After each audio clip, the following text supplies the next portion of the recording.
and welcome back to Painting with Angelique. In this one I'm doing Canadian watercolor landscapes. This is number 2 in a series of 10 that I'm doing. I'm not too sure. I haven't done the rest, but I'll probably be doing 10 landscapes. I found this really good website. This is Adobe stock image, but it shows Northern Ontario, so I decided to copy it. Now you will see this in stills, and the reason why is I wasn't filming at the time I was doing this. So I did do my drawing, which you don't see, but because I really like how it turned out, I added the stills. I was gonna keep it just for my class alone, but I decided to make a video of it.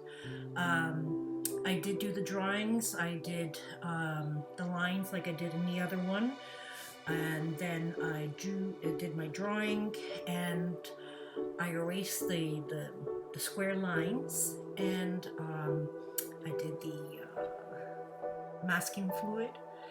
And once all the masking fluid was done, so I did the whole coastline, and as well the trees and the water, a bit of the water where I want to keep my whites, and the clouds where I want to keep my clouds white, completely white. So the way how I approach my watercolors or paintings is I do blocks of color, and once I add my blocks of color, I add more color and more color on top of that. Once my sections are done, I remove the gum eraser and, the masking fluid. I remove the masking fluid, and then I complete the background or the foreground or the middle ground. So enjoy the stills. I'm sorry again that it's not in a video form, but you can start seeing that I'm starting to add darker colors in certain sections.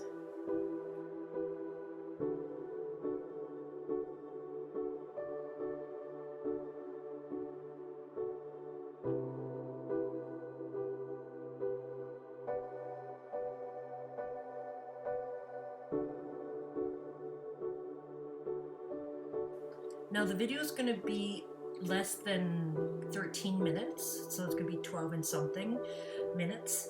I'm going to tell you the colors that I'm using. So in the sky, where I have my orange and yellows, I use cadmium yellow and cadmium orange, and then in certain sections I added some yellow because it was trees, and then I copied that onto the water.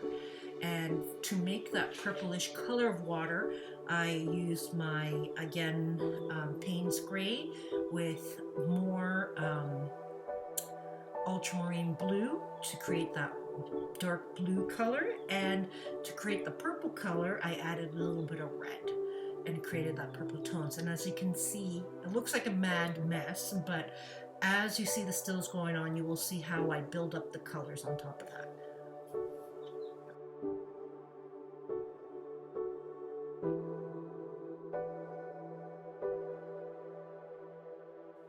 In this still, I started removing the clouds.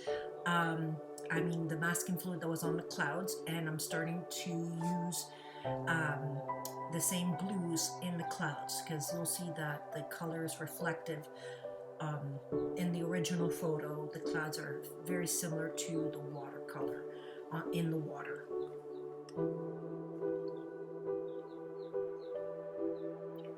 Now I'm adding those same purples and blues. Again, it's Payne's Gray with a little bit of red and more ultramarine blue.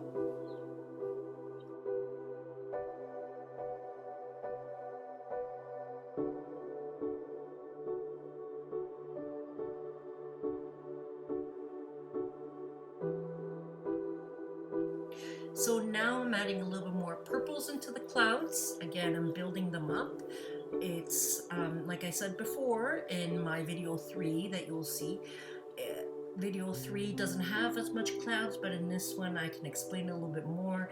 Is I block my colors in, and then I go back in with a darker color, and if I want to remove some color from the clouds to make them a little lighter, I just add some water, dry my brush, then go back in and remove those colors, so you could see more of a degradation in the clouds.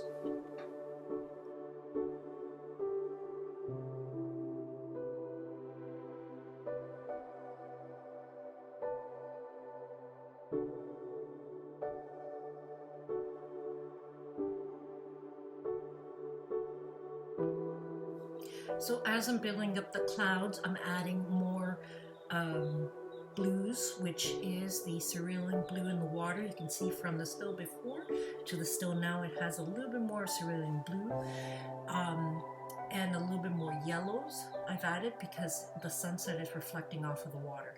Now the lines on the left hand side, that's going to be some sunshine hitting the trees, and I'm going to add some shadow on the side to indicate the light, the darkness of the trees, and of a reflection of the water.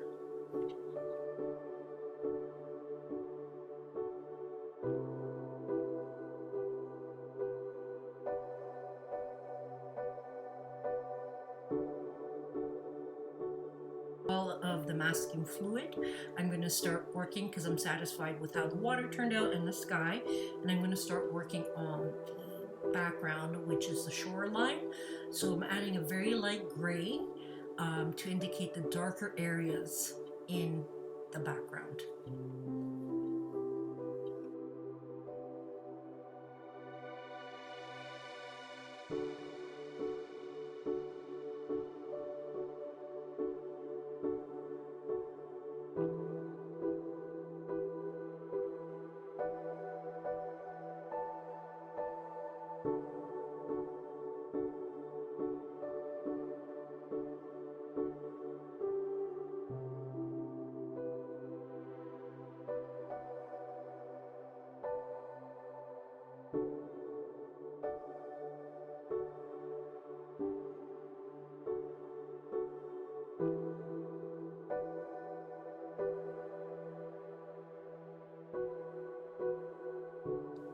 And at the same time, I work the rocks.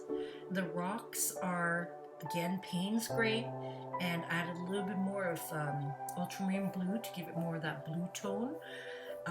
So I added the light shade first, then I added the dark shade, and then I went back in and added the mid-tone shade.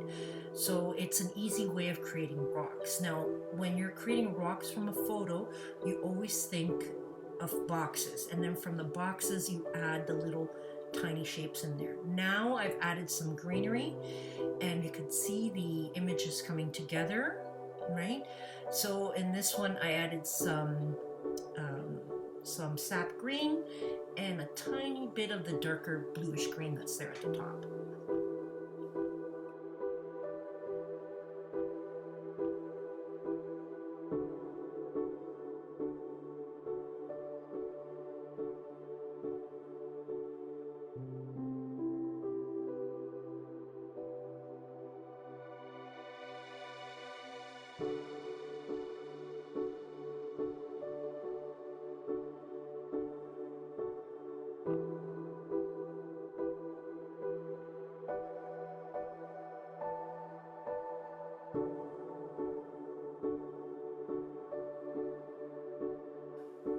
Now in this section of a still, I've added some darker colors to indicate in the trees, the darker trees, to create more of a depth within the trees, because in the photo you have light and dark sections of the trees.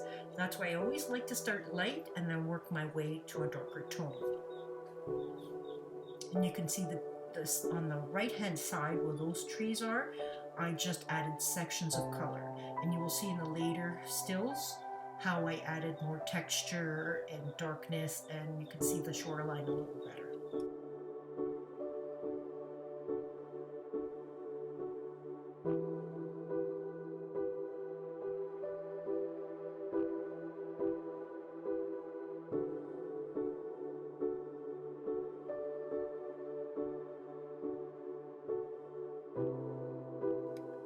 So now I'm adding more depth to the trees on the right hand side to create that foreground, to make it pop up, and I started adding some bushes. So I start from the front and I'm working my way back, and the reason why I'm doing that is so it gives it time to dry and I can move on to other sections.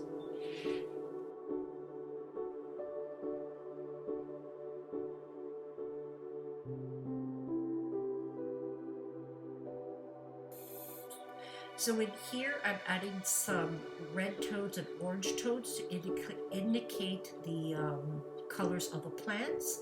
that are there, as well as I'm going back, they're mixing with some other colors to create more of a subtleness of tone. Again, everything that's going further away from you is always going to be lighter and grayer.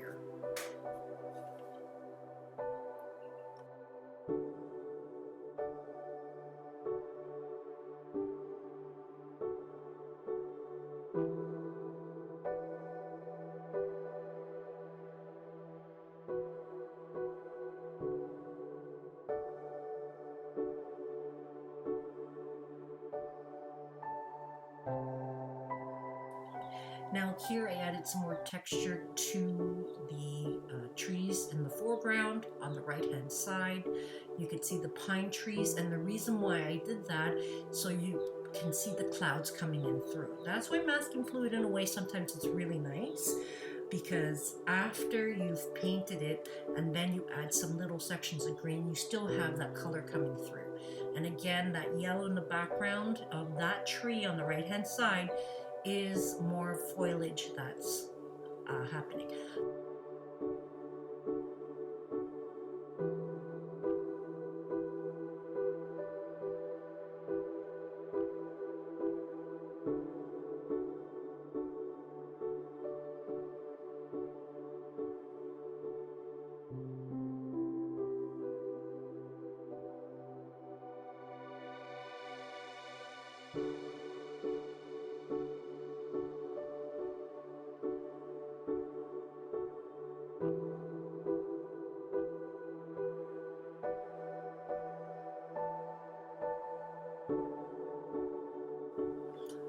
Now I had to go and retake a picture because I think I was missing a few stills from my photo. I added, if you look at the rocks, I added a little bit of yellow in the water around the rocks where the sun is setting and it's glaring off of the water.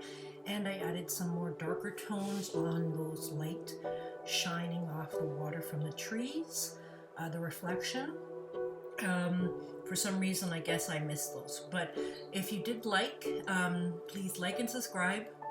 If you have any comments, please list it below. And I'll see you on the next one. You guys enjoy your watercolor. Bye.